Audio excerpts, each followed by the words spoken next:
is absolutely okay to be smiling and happy 1 second while making cookies with your family, and to then, just need to excuse yourself to another room to cry for a little bit.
Merry Christmas Eve, or Christmas Day if you're across the world. Everything that you saw in the intro was actually filmed yesterday. I had initially wanted to film a vlog about me sewing together a gift for my friend who has started her trying to conceive journey for her rainbow baby.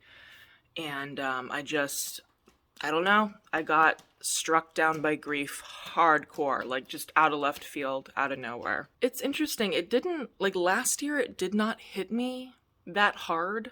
I think because my family did just randomly show up, and then we all went to was it Six Flags or was it Knott's Berry Farm? We went to some amusement park, and so I had a lot of distraction last year. But yeah, I just feel like my face is puffy from all the crying that I did, just really missing our daughter so much and wishing that she could be here with us.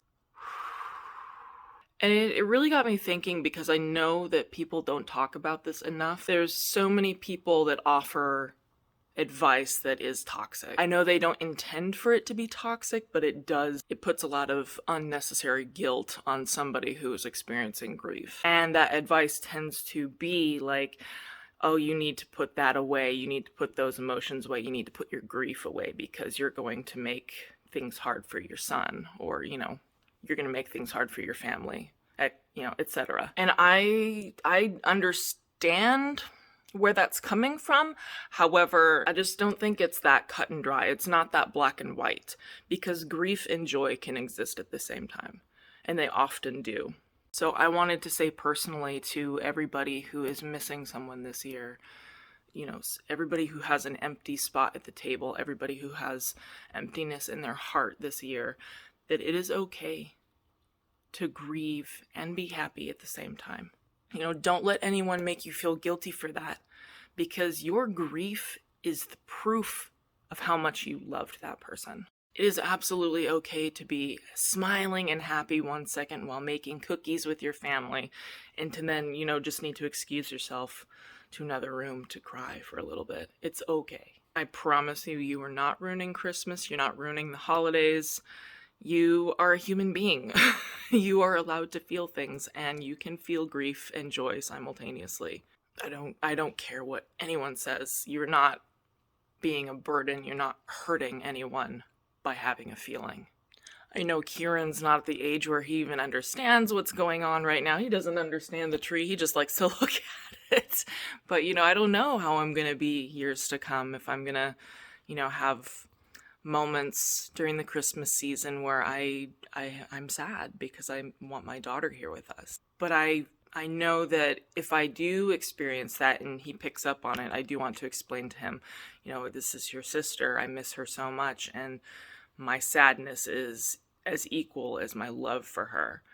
So it's, I don't want it to be like a negative thing, like, oh, mommy's sad or something. And I'm sure there's going to be other holidays, other, events where I might have a moment as well. And maybe it'll get easier as the years go on. But for now, that's how I feel, is that you're allowed to feel what you feel. You don't have to shove it down. If you need to cry, then cry, If you need a moment in another room, then totally feel free to do that. It's interesting because I did not have anything like this the whole month. Like when we decorated the tree, didn't have a moment. When I was wrapping gifts, I didn't have a moment. When I put up her stocking, didn't have a moment like this. But for some reason, yesterday I was just thinking, oh wow, tomorrow's Christmas Eve. And, the next day is Christmas. It's here. And I just really thought, like, wow, this is our son's first Christmas. This is our first time having, like, Christmas with a child. And it just really made me think of how I wish she were here too. And I just felt like this emptiness in my arms. Even as I was holding him, I just felt like there was still something missing. I'm definitely feeling a lot better today because I did have, that emotional release yesterday.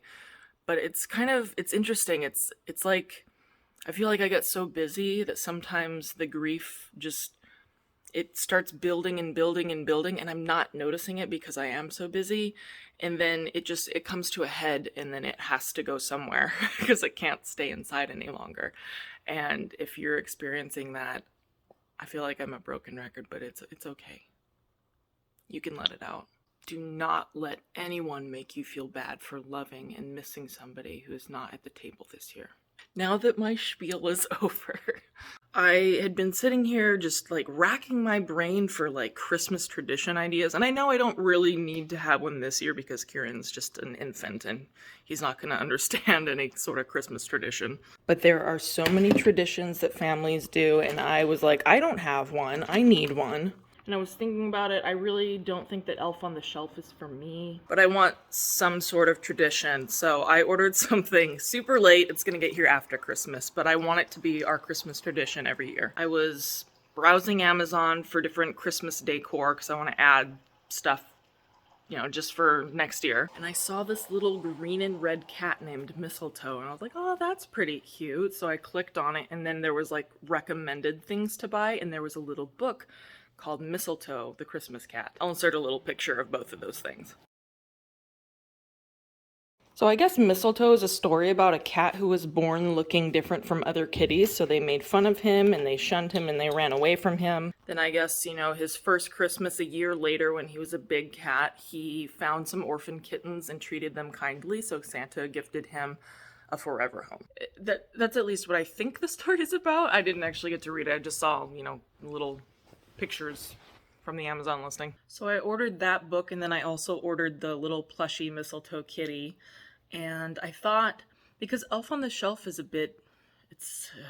I don't know how other moms do it. Like, kudos to you. You guys are better than me if you do Elf on the Shelf and you do it successfully. Holy crap. But I thought it could be sort of like a twist on Elf on the Shelf, but it's, Mistletoe the cat. I don't think I would do 25 days. That's a lot. My idea is that maybe, the 10 days before Christmas, I can have the book and the kitty sitting out somewhere, the same place every night, and then the kids have to read the book.